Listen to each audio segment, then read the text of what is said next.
Great, we're now being recorded. Okay, it's my very great pleasure to introduce Cheri Shone, who's going to be talking about her creative practice and also her work, her academic work, working with neurodivergent people, adults specifically.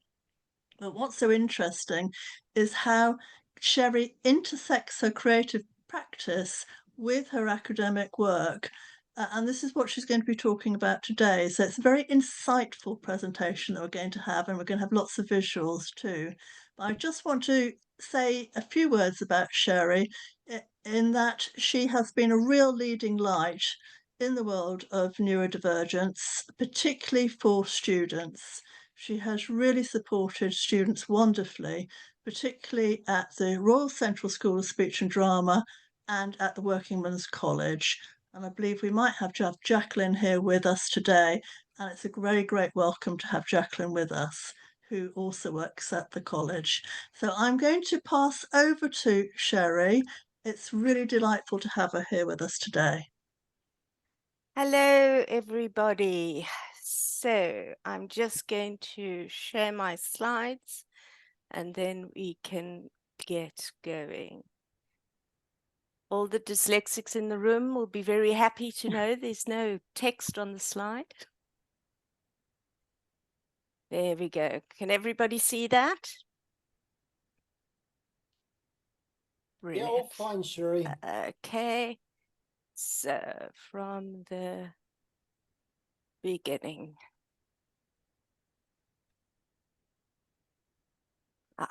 There we go. Okay, so why am I here this evening? I'm going to be sharing my creative practice and how I have used that as part of the way that I explore neurodivergence, both mine and the people I work with. So just for a little background, I come from a non-academic background. I was first in the family to go to university. When I went to university in my 40s, so quite late. It took me a long time to work up the courage to actually access university education. So I went through a whole process of courses and non-accredited courses and then diplomas and, working my way through the education system. And when I got to university, so I left the job that I was in and I went to university full-time. And when I got to university, I didn't really even know that I needed study skills. I didn't understand the discipline of academia. I didn't understand linear thinking. I didn't understand linear structuring. I didn't understand the writing. Reading was obviously an issue for me. But what I was good at as a dyslexic person was noticing patterns and systems. So I built up over time. I built up an understanding of the patterns and the systems that I needed in order to have a working linear format for the essay writing, for the presentations, and it went well. I came away from my undergraduate with a 2-1, and I got a distinction at postgraduate level, so something was working. But what happened in that process? So when you are figuring out how to do the linear stuff, because our brains are plastic, your brain rewires it. It creates different pathways, and I got good at doing the linear stuff. And what happened then was that I got incredibly bored with myself. This linear way of thinking felt incredibly restrictive. that point, I couldn't actually put a finger on it and say why I felt it was restrictive. This is sort of a post hoc analysis of what was going on at the time. But it was about that linear structure, and it felt like I'd lost my dyslexic brain.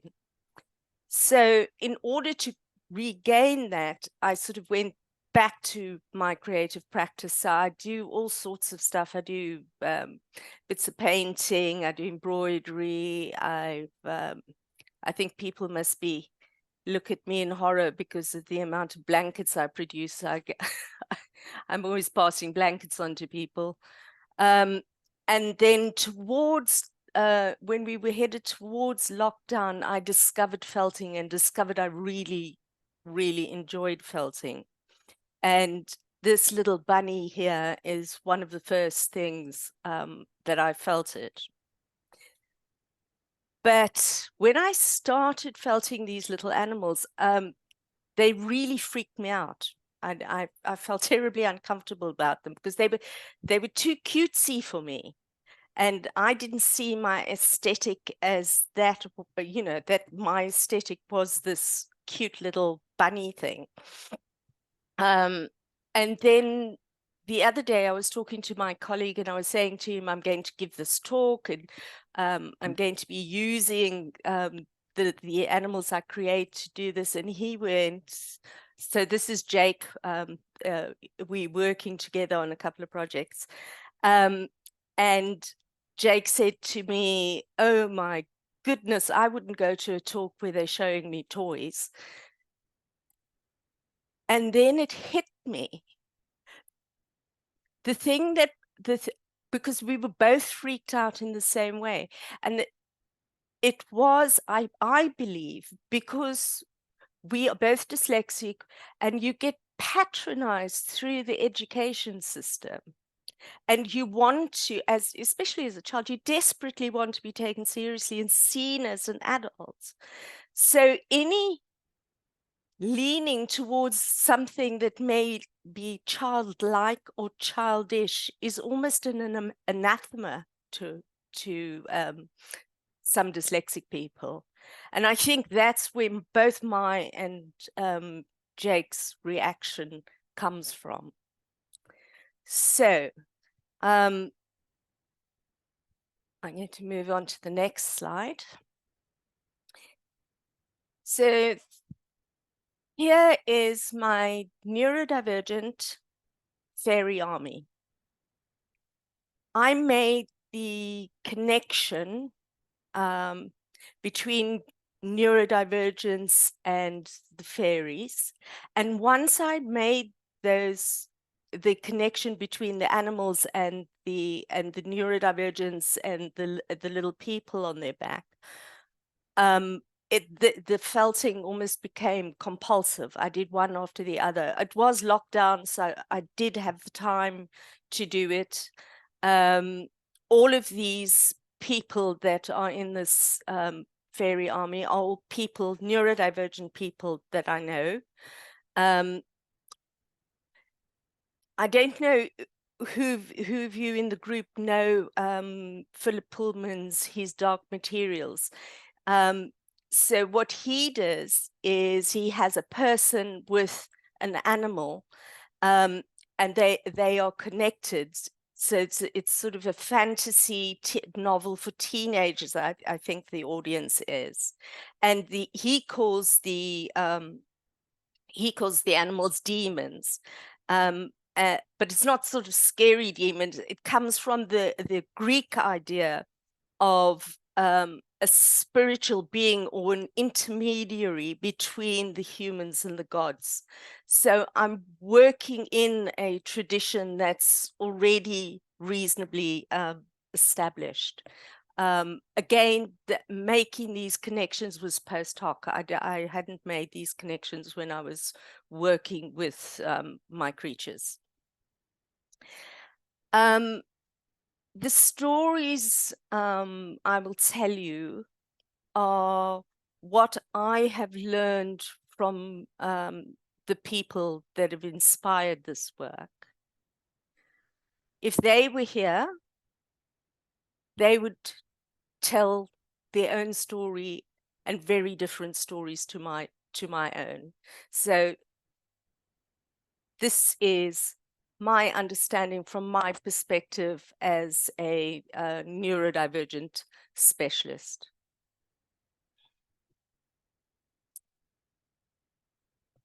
So how did I get started with making these creatures? Just before lockdown, my mum died, and I was at that stage, I was just doing the little bunnies and what have you.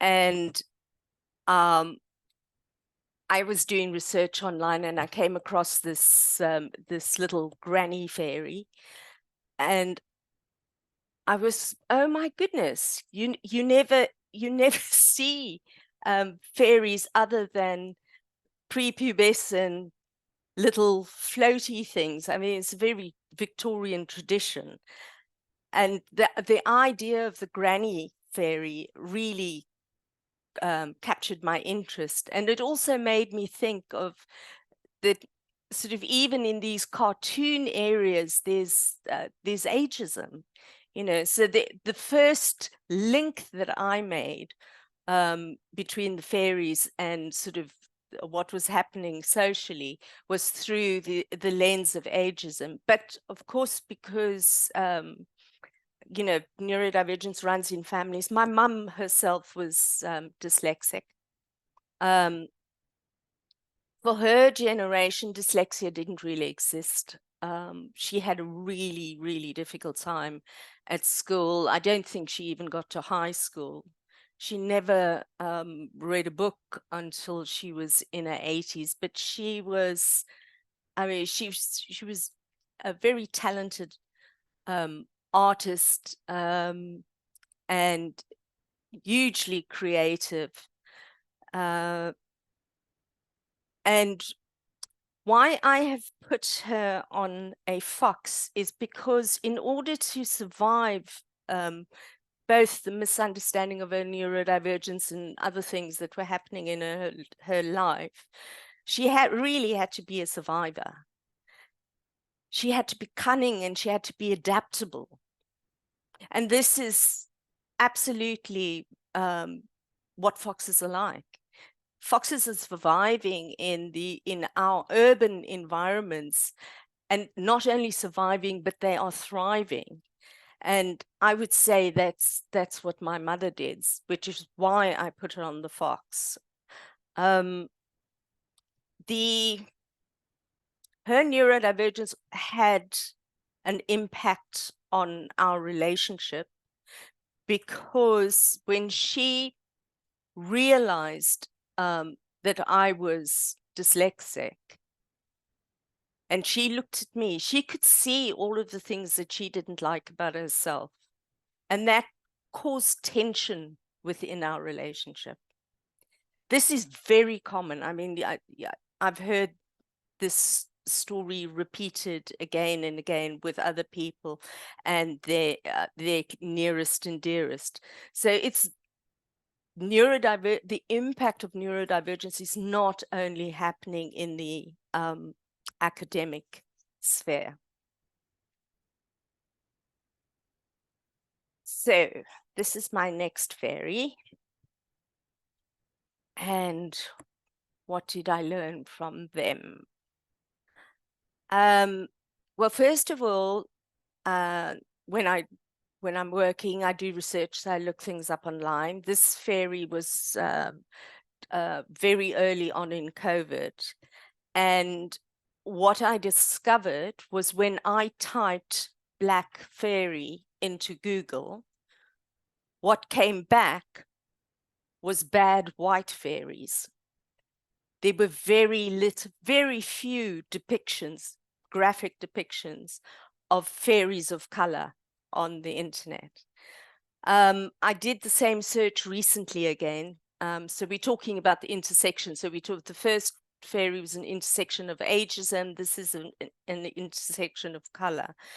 When I did the research again, just before this talk, I'm pleased to say, when you type black fairy into Google, you actually are finding black fairies now, which is great. And I would imagine part of the raising of awareness of the Black Lives Matter movement. This young woman was, I worked with her for a number of years while she was on her degree. She was assessed as dyslexic. We now believe she probably has ADHD as well. And I just want to talk about why I think these diagnoses are important, because while you cannot talk to what somebody's lived experience is, and you cannot generalize when you're talking about neurodivergence, because it's to do with processing in the way the brain works, the expression, each person's expression of neurodivergence is going to be very idiosyncratic and related to their lived experience. But what you can talk to are trends. So if you are looking at a dyslexic person, what tends to happen is they will see the big picture all at once, and then they've got to work backwards from that big picture to figure out how to get there. If you're talking about a person with dyspraxia or DCD, I think it is, what they tend to do is have to conceptualize what the big picture is, and in order to conceptualize what the big picture is, they have a need to do something physical in order to articulate that big picture. So whether that's mind mapping or creating mood boards, or those things work really well. There's a physical element to accessing their thought process. If you are looking at somebody with ADHD, mostly what you're talking about is planning and organizing and structuring time, which becomes very elastic for ADHD people. Also the idea of sort of working at last minute, and almost like the dyspraxic people, ADHD people need an expansive space in order to conceptualize what it is that they think.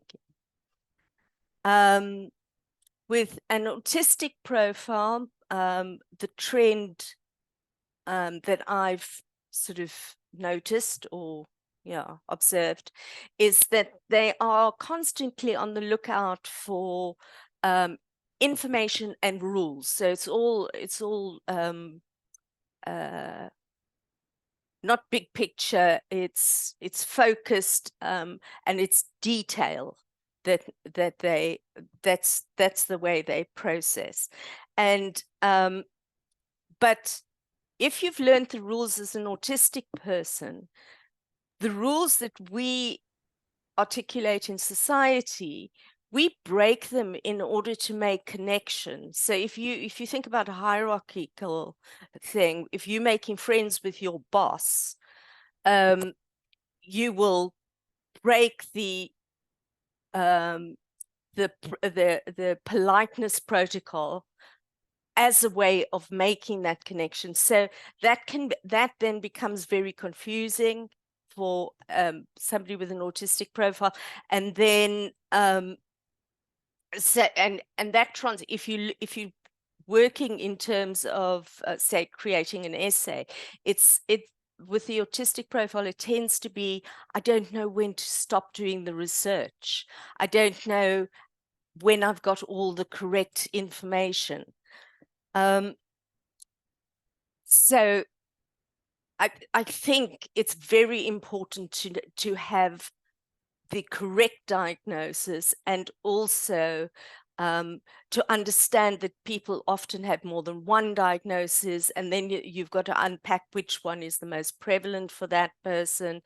So that the simple rules of inclusion then become, in my opinion, worse than useless, because you are dealing with individuals with incredibly complex ways of thinking.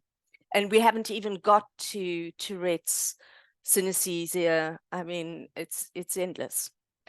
So this young woman used to come into the tutorial sessions in a whirlwind. She had a jubilant, huge personality. The way she had navigated through education was by getting other people to help her. So she would come into the session and she would want me to help her write her essay, read the journal article, and that had worked really well for her in the past, because obviously she'd got onto a degree. But what that creates, if you are not developing those skill sets yourself, is a real vulnerability. So it's a strategy, but it's a maladaptive strategy. So I don't use good and bad, because I don't believe there are such things as good and bad. It's working with the best information you have. So a maladaptive strategy is not going to get you to where you want to be, which is a confident academic. An adaptive strategy is going to get you to that point. And the way to do that is to learn how to write. So the next pair that I have here actually have the same profile again, in that both of them it's a mother and daughter. Both of them were initially diagnosed as dyslexic, and then subsequently went on to have ADHD diagnoses. That doesn't mean that everybody who's dyslexic has ADHD, because I'm as a dyslexic person, don't have ADHD. I suspect I may be a high sensitive, which is a profile that mimics some of the traits of autism. But that's an aside. So in this case, the bull represents the misunderstandings that people have about people with ADHD. They are seen as stubborn, disruptive, procrastinators. So if we go back to the trends that I was talking about, and we think about the ADHD person's need for an expansive time in order to conceptualize what it is that they need to do. So that would be the bull standing around in the field for ages, chewing the cud before he decides he's going to go and break the fence or whatever. So an ADHD person needs a lot of time to conceptualize what it is that they need to do. Once they've conceptualized and the tension of the deadline is getting close, they can then quickly flip over into a hyperfocus state. And so they are really sort of what people would say, pull an all-nighter, last-minute worker. I personally don't think you can change those patterns. What you can do is work with the ADHD person from the hand-in date and push the hyperfocus back, and they can work on developing how to kick into hyperfocus themselves. So the label of almost all of the ADHD people that I've worked with have come to me and said, I'm a terrible procrastinator. So they are internalizing the misinterpretation of their processing needs. Okay, so this little madam is my sister Tina. She's got magnificent hair, yeah. I really enjoy doing that. It just you wrap wool around a fine stick, and then you lay it in hot water, and when you pull the stick out, you get those little. I want to do a poodle or something because I like those little twists. Anyway, and she's got a. I don't think you can see it here, but she's got a magnificent row of flowers across her bosom that I embroidered. Anyway, and the porcupine. So my sister is the middle child. My brother, I was on the one side, dyslexic, really struggling, and bolshy, and my brother was on the other side and really badly dyspraxic, and Tina was in the middle, and she was slipping through the net. Nobody noticed, not even me when I started working in the field. I think when you're that close to the family, you don't see things that are obvious to yourself and other people. Why I've put on the porcupine is that I've noticed a defensive pattern in the way dyspraxic people interact with other people. So dyspraxic people or people with DCD, so developmental coordination disorder, I think it is, have this sort of defensiveness about them, and it's prickly. And although I haven't done any research in this, I believe from reading around dyspraxia that it can be because dyspraxic people can have issues with emotional regulation because a lot of their time and their headspace is taken up with the challenge of dealing with their motor skills issues, the problems that they experience with social interaction. So, managing space, managing gesture, and also the issues that they have with sensory processing issues.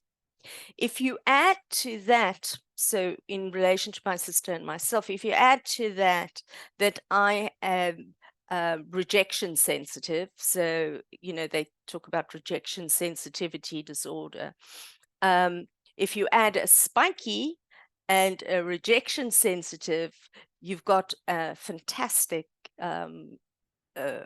dynamic for a clash. But with the understanding of these two different profiles and what they mean to each other, we are now coming to a better place where we can have less heated discussions, because we understand that the tensions come from our processing. So here we have my dyslexic Viking. His name is Christian. I'm naming him because his name's Christian From. I'm naming him because he and I did a TEDx together.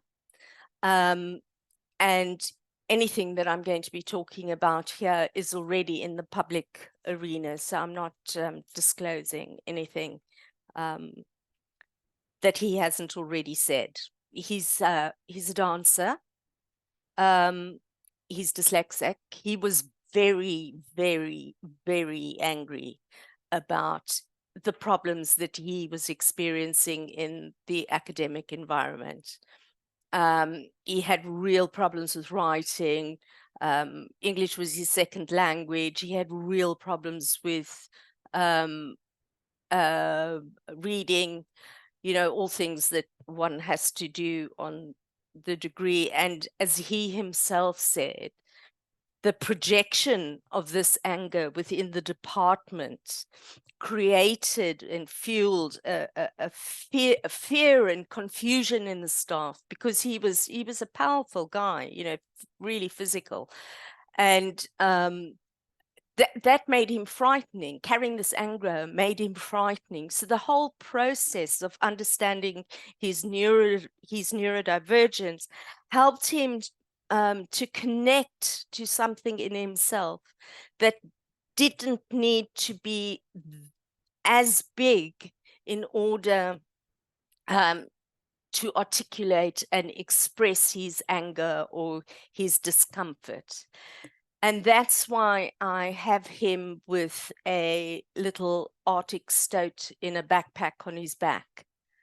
So a much smaller animal, but little stoats are ferocious hunters, so you know, not without tenacity. And here we have my little pregnant tattooed fairy. Unfortunately, you can't see her pregnant belly. It's very cute from this angle. So this young woman is ADHD. She's alternative. She's talented. She's bright. She's kind. She's beautiful. She's also very impulsive. And if you combine impulsivity and the need to self-soothe, and then self-soothing with substances, you create a toxic mix. If you add to that a background of neurodivergent parents with the same sort of expressions of, or the same ways of navigating, it can create real problems for anybody. And this mix of things resulted in making her very vulnerable to being taken advantage of. But she's done amazing work on herself, and she is doing extraordinarily well now. I've put her on a wolf because they're beautiful, because they run in packs, because they are wild and free, and because they sing together. And that's how I see her. Okay. So this little chap, I met in South Africa. He's the only child, the bull also had a child on it, but this is the only child that I met on their own. When I was in South Africa, he was really struggling at school, this young boy. I don't even remember his name now, but he made a huge impact on me because he was so desperate to do well, and the hurt of being misunderstood that he was experiencing was just heartbreaking. And he was working so hard, and he was constantly being told that he wasn't good enough. And I told him that he was okay, he just needed to work differently. And I was so touched when he left. He asked me if he could have a hug. I mean, it was just, yeah, really. So even a little bit of understanding can make a huge difference. But I want to unpack this slide or this image through the metaphor of the ostrich. So the ostrich is a big bird. It can't fly. It has a bird brain. It's got a really tiny brain, the ostrich. It's got a small head. And the story that is told about them is that they always have their head in the sand. The story that is told about them that having their head in the sand is from other people's perception. If you look at an ostrich from far away, they are grazing, so their heads are down. The reason you can't see their heads is because of the distance you are away from them. And it's that sort of misinterpretation that turns up in our lives. But I want to look at what the ostrich can do, okay? The ostrich, in a single stride, can cover 5 meters. It can run at 70 kilometers an hour. It sees enormously long distances, which is very useful if you are a prey animal. It has a ferocious kick and can kill lions and cheetahs with one kick, with one blow. It has no teeth, so it picks up little stones, keeps it in its gizzard, which helps it grind down the rough food from the terrain that they live in. Multiple ostriches they pull their eggs together in one nest, which is called a creche. And when these communal nests, I can't think of the word, birth. When the chicks hatch, there we go. When these eggs eventually hatch, they are raised by the dominant male of the group. What's not to like about ostriches? And I believe we can start telling these stories about ourselves. These animals are superbly adapted to their environment. So I think we need to think about the stories that are being told about who we are. And we need to change the stories that we are telling about ourselves.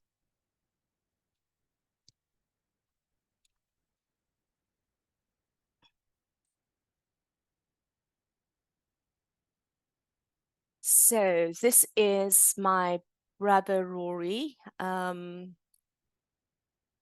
He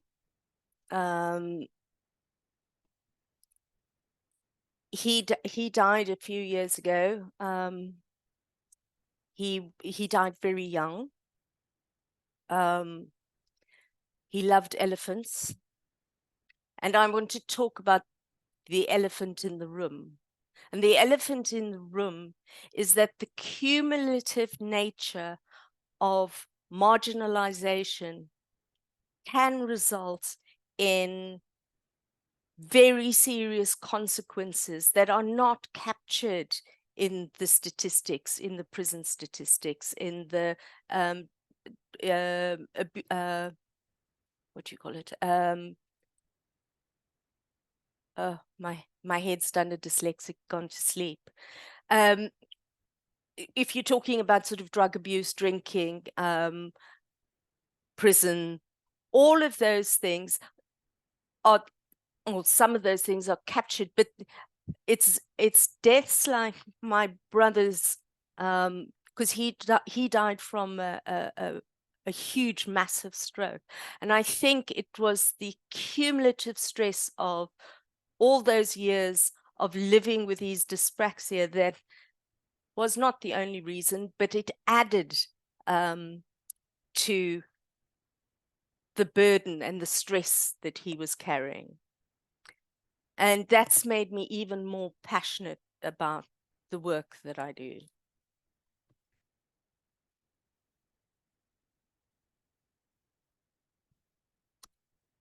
And this final fairy is one of the very early students that I worked with, say maybe a year into my tutoring practice.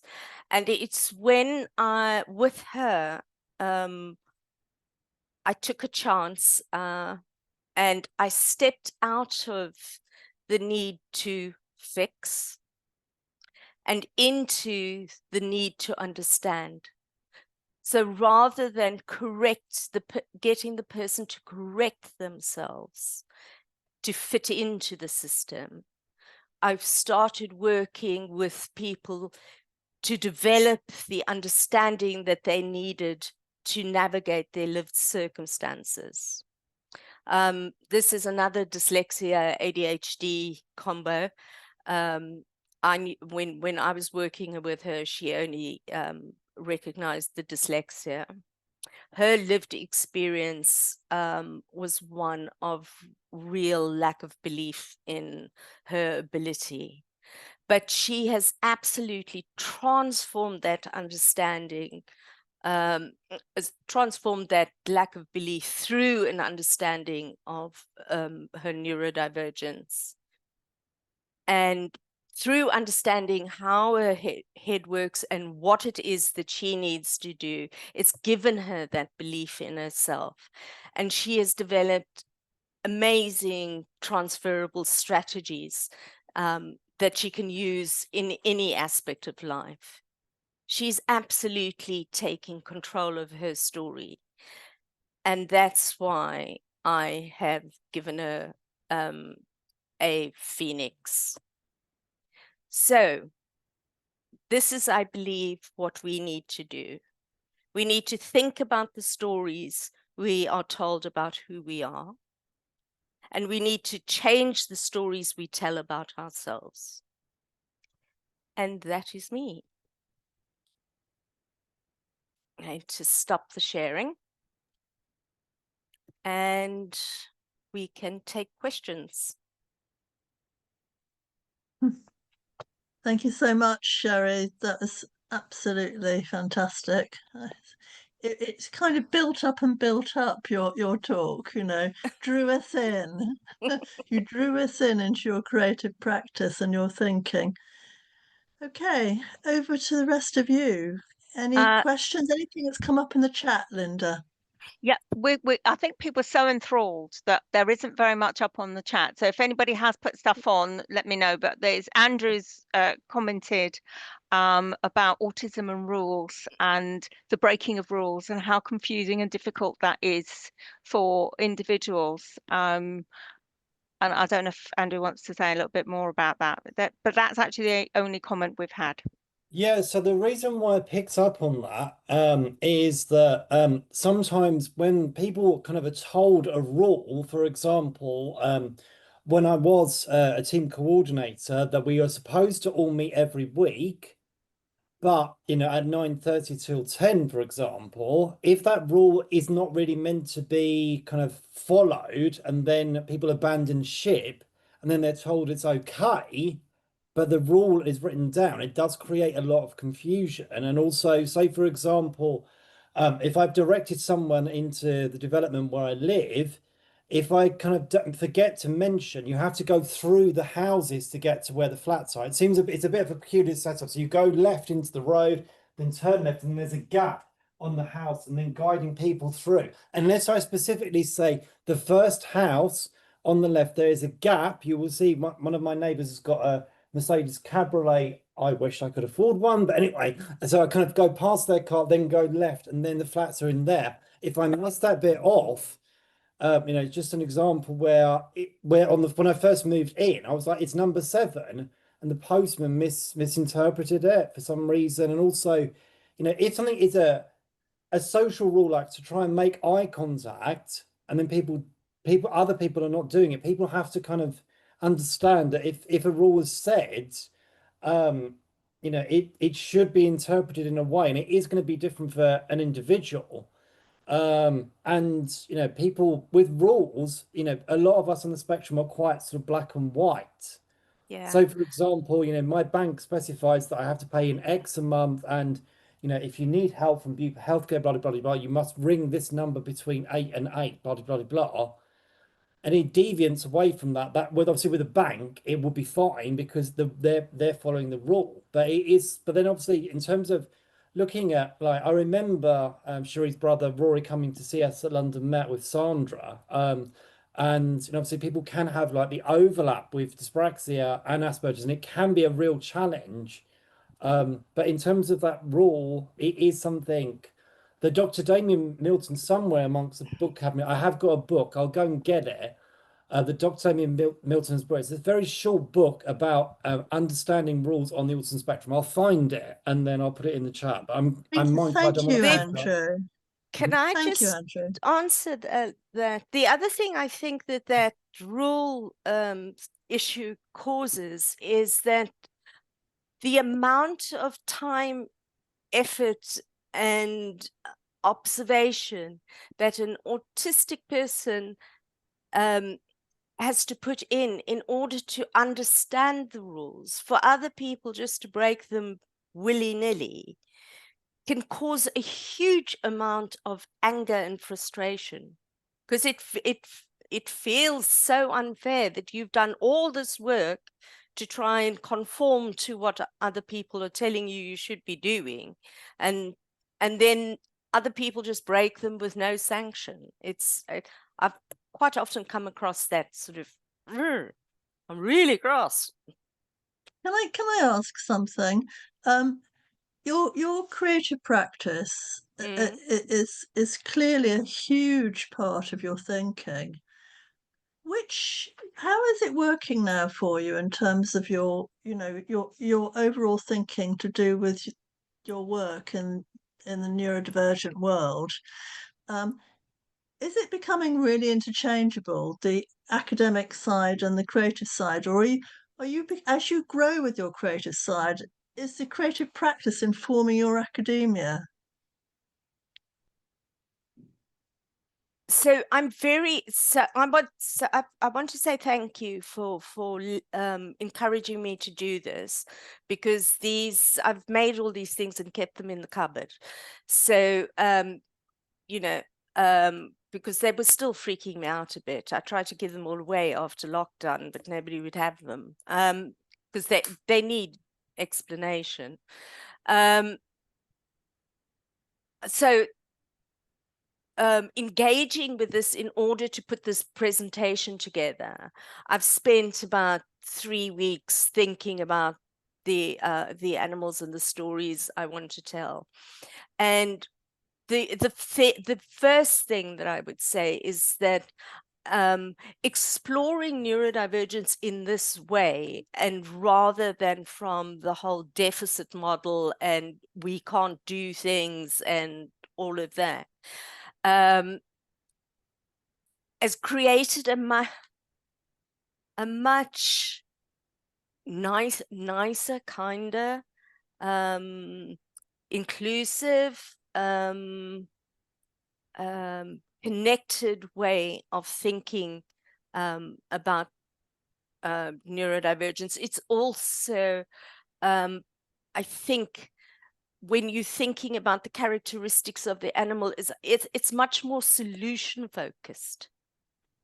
As for the overlap with academia, I'm not sure where that's going to go yet. Hey, I'm fascinated. Yeah. Right, Linda. Yeah, my background is social work, and I spent a long time working with young people, modeling either in sand or in clay their own distress, and developing neural pathways to enable them to be able to overcome whatever that barrier was for them. And it's not imposed from inside, it's an internal restoration, it's an internal development for them. And I just found myself thinking all the time, this would be a fantastic workshop that we could possibly offer to a number of individuals. Not all of us are going to be able to felt, but we can draw, we can use sand, we can paint. Residential weekends, all sorts of things are sparking off in my head as I was watching it. And I have seen how it can work, and I don't know if this model has ever been used anywhere in that way. Which model you mean? The model that you used in terms of the demons and somebody understanding themselves through, I mean, the Pullman legacy is active amongst young people at the moment. So they will understand the symbolism and to say, well, you know, what part of it, what part of you, how do your demons help you? How do they hold you back? I could really see that as developing into something quite powerful and quite strong. And how you choose to express your demons is entirely up to you. But theatre, movement, I used theatre and movement when I was a young person. And so I can really relate to that. Sorry, I'm hogging. And it's great. It's just, I just wondered if anyone had done it, that's all. Are you respond to that, Cheri, before we go to Jacques? I don't know if anybody's done it. I know there is a Lego play practice. If you are interested in that, you can get hold of me. It's the people who do the Lego play are part of PASHI. So I'd be able to connect you up through them. Hi, Jake. Well, it's a very interesting idea, isn't it, Cheri, that Linda has flagged up, you know, a facilitated guided workshop for neurodivergent people to extend their creativity and link that up with their own cognitive way of thinking. Yeah. Jacques. Hi, Cheri. How are you doing? Hi, love. You mentioned at the end of your talk there just about the internal kind of the stories we tell ourselves, and we've worked together for a while now, and there's been a massive change in the stories I tell myself. So it'd be interesting of like, how do you think these stories kind of come about and get internalized by neurodiverse people, and what do you think the best way is for them to kind of shred that feeling and get rid of them thoughts that have been internalized over the years? Yeah, so as you know, it's an enormously so Jake is the one who was equally freaked out by the fluffiness of the presentation, and he was the one that I got the realization of why we were freaked out about the we were both freaked out about the animals. So in terms of sorry, I'm going to have to ask you to repeat the question again. Yeah. At the end, you mentioned the fact that like we internalize stories. Oh, yes. Okay, thanks. That's enough. So I think what happens is that so I've got a model that I work with. I work with the model I developed myself, and then also the biopsychosocial model.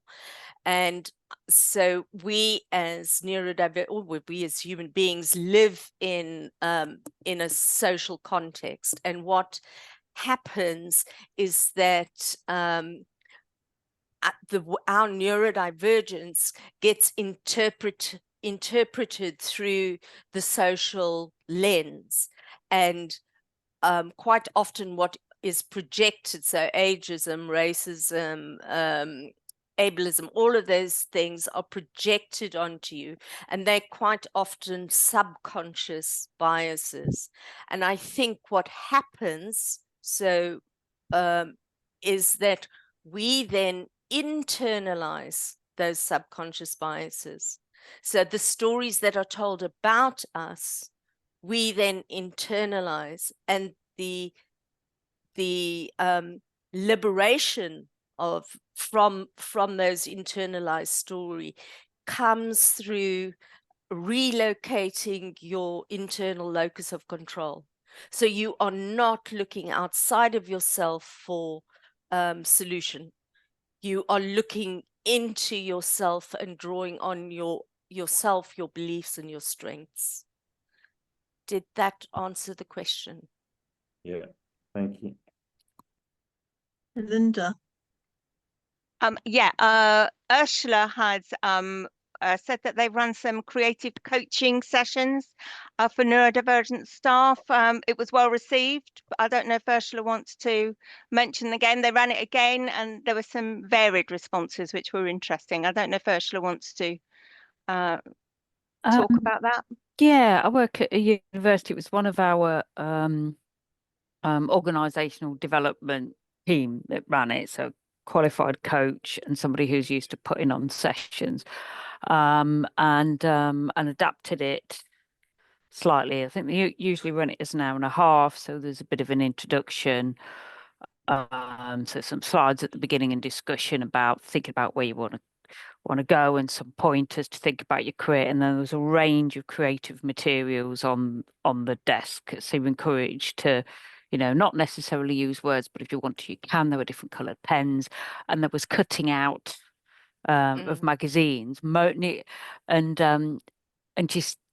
the comment from the trainer who did it was the 2 occasions we ran it with a group of neurodiverse people, more people picked words and cut out words and stuck them on than with other groups. He said, "Oh, I wouldn't have thought people had used words." And I said, "Well, I can think of it from the point of view that you're dyslexic. It's a lot easier and nicer for you to look back on it if it's printed properly and nicely and it looks nice, rather than if you've got spelling difficulties, handwriting difficulties." So from that point of view, I understand it. But as a non-neurodivergent person, I thought, "Oh, wait, I didn't think you people use words," sort of thing. So it was an interesting feedback for the coach. Can I just interrupt you there? The one of the findings from Catherine's doctorate was that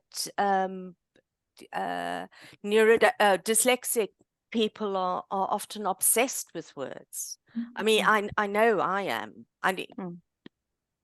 Yeah, that's true, Cheri. And my research found that actually neurodivergent people dreamed words as well. The shapes of words That's and the colours of interesting. words. Yeah.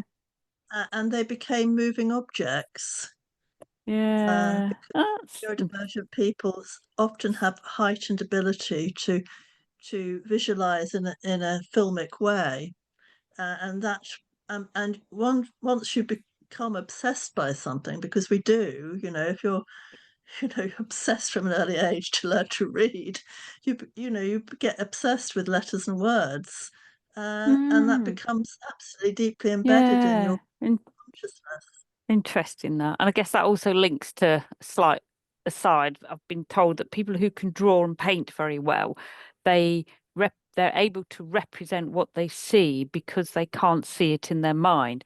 People who can visualize very well are not so good at putting it on paper because it never matches your picture. Oh, that's interesting. That's a fairly new one I've heard. I don't know who's behind that, but the other thing I journal quite a bit, and it's never those when they say to you, you need to journal every day and you've got to do 4 pages, and that old trip. So that never works for me. So I journal on and off, sort of free writing. Sometimes I do directed writing, but one of the other ways that I journal is through collage. So I think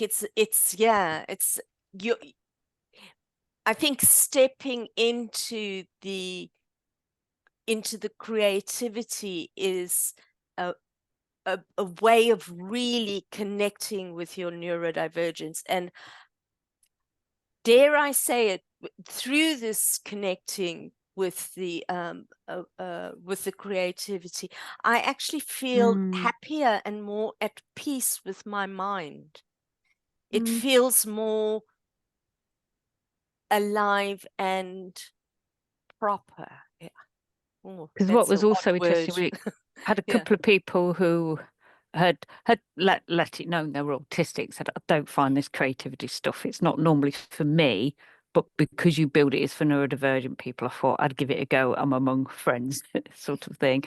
And one of them quite struggled and did, say they found it a bit of a struggle. One person said, "Actually wasn't as bad as I thought." And somebody else who'd seen themselves as a creative person said, I didn't think we'd actually touch anything. I wasn't aware. You need to make people aware they're going to be touching things. And that's quite interesting because it actually said through a range of creative materials, all the materials will be provided with you. You'll have different colours, different textures and different mediums to choose from. So, you know, there was sequins, there was pens, there was feathers, there was, I say, you know, the things you can glue on, there was shells, there was all sorts of things. And I just thought, I don't know, you know, it was clearly in there, and it was something just made them record. I don't, you know, I Well, don't know. But the I ones think, who can thought they I wouldn't just, like it did. I think it's quite difficult. People have a reaction to creativity. They will go, "Oh, I'm not creative." But it's like saying, I can't read if you've never had a reading lesson in your whole life. I mean, you know, we are cut off from that creativity so early. Did you put up your hand, Bex? It's very interesting that you talk about this, Cheri, because I don't know if anybody here has been watching the series called Human on television. It's Yes, amazing. thank you, Bex. Thank you, Bex.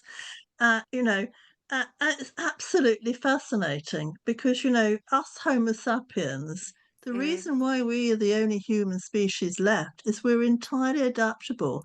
And adaptable is about being creative. Yeah. You work out solutions, you look at opportunities, you create the concepts. It's about being able to conceptualize. This is what they were talking about. Homo sapiens can conceptualize. Conceptualizing is about ideas. Ideas are about creativity. So yeah, I actually, that's perfect lead on to what I was gonna say is that, thank you, Cheri, because I feel like what I've got from that is the enormity of what neurodivergency is untapped to, like from the outside world. And yes, you might think they're cutesy, but what a skill that is that you have. Thank you. You have, yeah, honestly, and how we can put our minds to all sort a variety of things with such depth of meaning. Like, it is a piece of artwork that you could, if I was staring at that, at what one or all of the pieces together for a couple of times, for I don't know however long in a art gallery, and the stories that I could form from that, I think that's the thing, the unsaid, untapped, unspoken part of our world, that we are living in a society that is so linear and so reductive. Yes. That we are not seeing all the other beauty that is around us. That it's not a question really, it's just it's a statement. Yeah, no, it's an observation. I think I think I've come now that I can write, and I can write well. And what I've come to believe is that writing is incredibly reductive, and just as you said, Bex, one of those images can create 1,000 stories. Everybody will bring their own story to that image. And so again, I must thank Catherine for encouraging me to do this, because it really has connected me to the work. Yeah. There's a research project here. There's a PhD here, creative practice PhD, Cheri. I'm from Cyprus.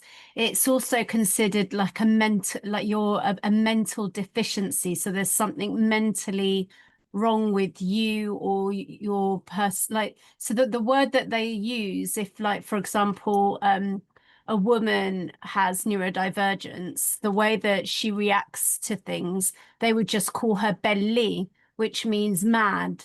So this idea that you're not recognized, the neurodivergence isn't really recognized in our culture, only the behavior, and the behavior is not understood, and it's only understood as a mental deficiency.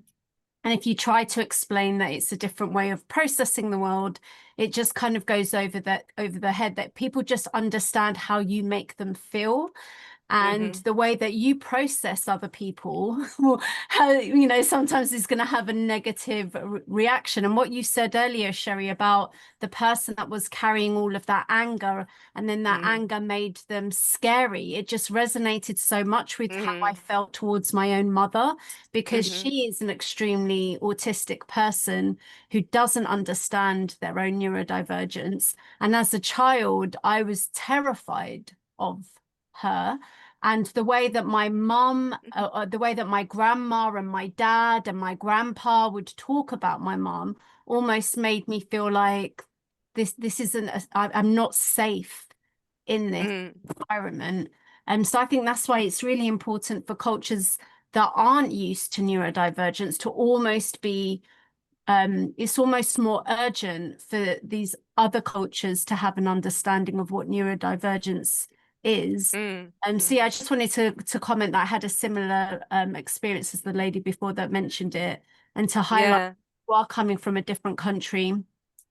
Well, it even happens.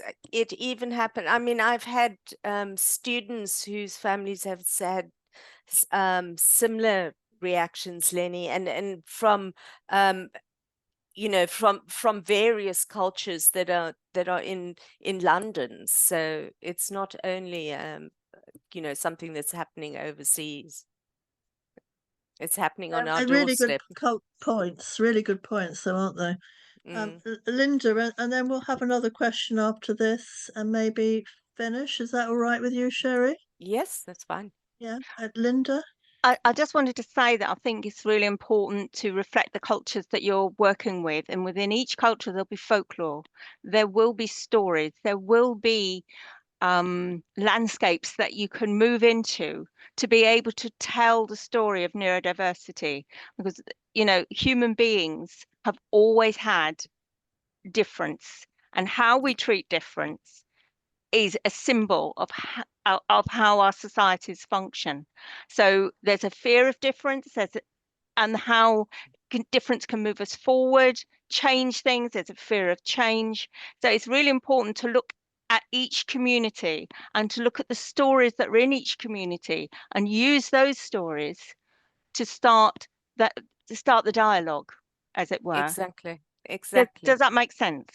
Yes, absolutely. I think that really what I was saying through the talk is about connecting with yourself and your own story and your community. Can I just add, it's not a question. Bex it's is not next. Sorry, Bex, and then that's maybe it's Becky. reframe it as an inner child rather than a demon. And that, sorry. You want to just say that again, Bex, please? I just wanted to say maybe instead of a demon, reframing it as like an inner child of the impulsivity of like how we react. And that's how our demon might react. But that's all. I don't want to take up any space. Thank you. Becky. Hi, everybody.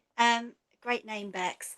So I just wanted to sort of have a couple of things that are sort of banging around in my head, really. There's first thing, absolutely, on cultural awareness. I've got a degree in theology, but also I do a lot of cultural awareness as part of my work, and it depends a lot on the nuance, the relationship, the family setup. It's on so many different things.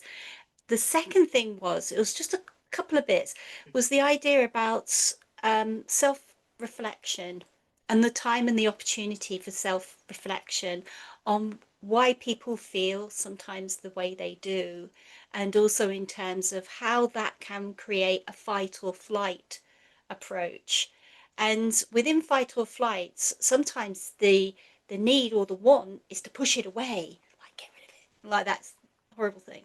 But actually, it's sometimes about accepting it and saying, why am I feeling like this? what are the elements I can control and not control? And part of that is so I do origami. I've got dyspraxia. I've also got ADHD. This doesn't like to switch off. I've also got dyslexia. And because this doesn't like to switch off, and a conversation that I've had 15 years ago pops up while I'm watching the repair shop, I say to myself, what can I do to almost distract it? And I've been doing origami, and I wanted to just tell people that, you know, Cheri's really good at what she does, but you don't have to be good at what you do. So I wanted to sort of just put it out there, because, you know, we've got some amazing storytellers like Displer as well, and this is meant to be a dove. It's not a dove, but I tell you what, I was so chilled like that. This is my other attempt. And all this was a book from the works with a bit of paper. And Fantastic. what I've said to myself is this: first of all, it doesn't have to be perfect. I'm fine just the way I am. What I need to understand is also what are my strengths and what are my goodness, but also to look at the situation. What have I learned from it, most importantly? Because I've been in creative workshops and they put the living daylight me, because it feels like you're being judged sometimes, like, oh, you can't do it, it's not very good, isn't it? But it's also about what the workshop person can do in order so you can create your piece of art, but it's actually supportive to yourself and not what another person's doing, like that. So I just wanted to share that with you. I can make a Can good... I just point out your Freudian slip there? What's that? You said something about, oh, good heavens. It was supposed to be I'm competent and not competent, something like that. And then you said I'm competent and good. Something like It was that. brilliant. Yeah. It's for me one of those things where sometimes it's about creating that space to be our authentic selves. Yeah. And having that moment to sort of say to ourselves, it's going to be, we're okay, like that. And what does that look like? It's like, Yeah. I can see data, I can analyze things till I come home. Can I make a dove? I tell you what, I'm thinking Tate. Give it. I work in museums and heritage and art, so I'm thinking I might just try my hand at the Tate and say it's a postmodernist view of something. The answers on a postcard, how I can do that. But I thought I'd just share that with you. Thank you. Okay, then.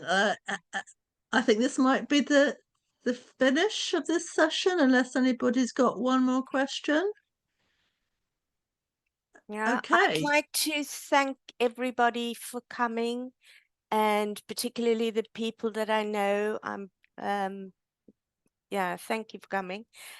And yeah, it was great. I appreciate the opportunity to share this.